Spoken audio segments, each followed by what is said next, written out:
Les Wallons ont à nouveau les pieds dans l'eau. Plusieurs cours d'eau ont débordé, comme ici à Couvain, en cause le dégel et la pluie. Le centre-ville est sous 40 cm d'eau, une eau qui n'a cessé de monter pendant la nuit. Alexandre Mittea. Les trottoirs de Couvain transformés en plage.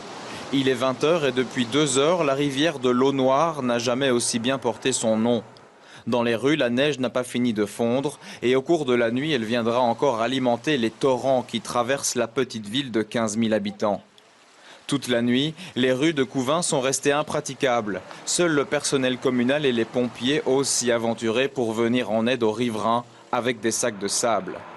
Au cours de la soirée, les pompiers de Couvain ont reçu plusieurs centaines d'appels. Ici, on est débordé dans tous les sens du terme. Même les inondations du mois de novembre n'avaient pas causé autant de dégâts. Dans les maisons, tout ce qu'on peut faire, c'est éponger inlassablement. Il est 23 h ce 6 janvier 2011, mais à Couvain, la mauvaise soirée ne fait que commencer. La rivière est sortie de son lit vers 5 h du matin, envahissant le centre de la ville.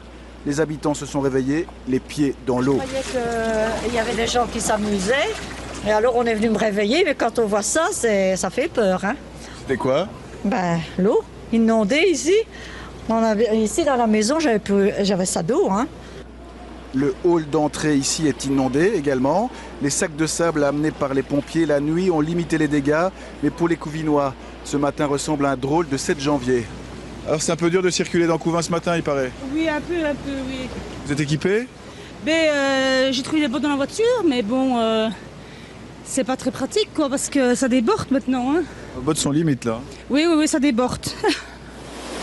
Et la rivière, toujours aussi déchaînée. Nous voici maintenant à Nîmes.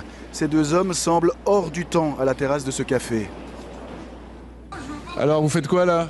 On attend la descente des eaux. Hein. Prendre un verre? Pas pour prendre un verre, pour pouvoir reprendre la route.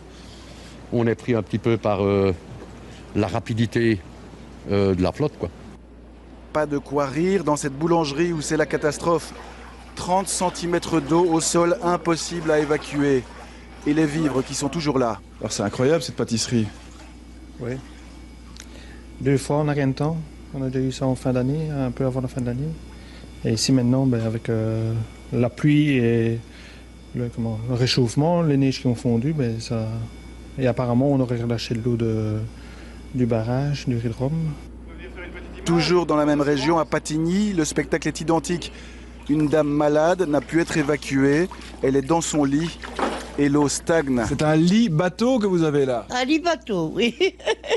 Il ne manque plus que les rames. Ouais, écoutez, tant pis, ça fait la 2e fois. Et puis à Aulois-sur-Viroin, c'est aussi la catastrophe. Tout le village est encore sous eau à l'heure actuelle. Ici en prime, il y a un courant vraiment terrible, ce qui rend difficile la montée de la rue tout simplement. Les bottes sont pleines d'eau. Et le niveau monte encore à l'heure où je vous parle. Cette dame tente de rentrer chez elle avec son bébé. Elle n'y arrivera jamais. Il y a encore 65 cm d'eau devant sa maison. Alors à quoi doit-on s'attendre dans les prochaines heures ? Eh bien, on va faire un point météo, Ophélie. Il pleut à nouveau maintenant. C'était évidemment l'inquiétude numéro 1. Et la pluie est arrivée sérieusement. L'eau est très froide. Ici, je me trouve exactement à Nîmes, où l'eau est encore très très présente. À Aulois-sur-Viroin, que vous avez vu dans le reportage, l'eau remonte maintenant, c'est clair. Donc le pire pourrait encore venir. Ça aussi, c'est une certitude. Il faut vraiment se méfier pour les habitants qui sont maintenant évidemment tout à fait équipés avec les sacs de sable. On sait également qu'à Couvain, la protection civile doit pour l'instant intervenir car dans une cave de l'huile s'est répandue, donc une petite pollution s'est déclenchée. À Aulois-sur-Viroin, il y a une dame qui a dû être évacuée car il y avait un début d'incendie chez elle. Les pompiers n'ont pas pu accéder à cause des gigantesques gerbes d'eau. Ils ont dû courir dans l'eau pour aller secourir cette dame. Donc c'est un peu le scénario catastrophe. Pour l'instant, les pompiers n'en peuvent plus et ils craignent véritablement cette pluie qui nous revient pour l'instant.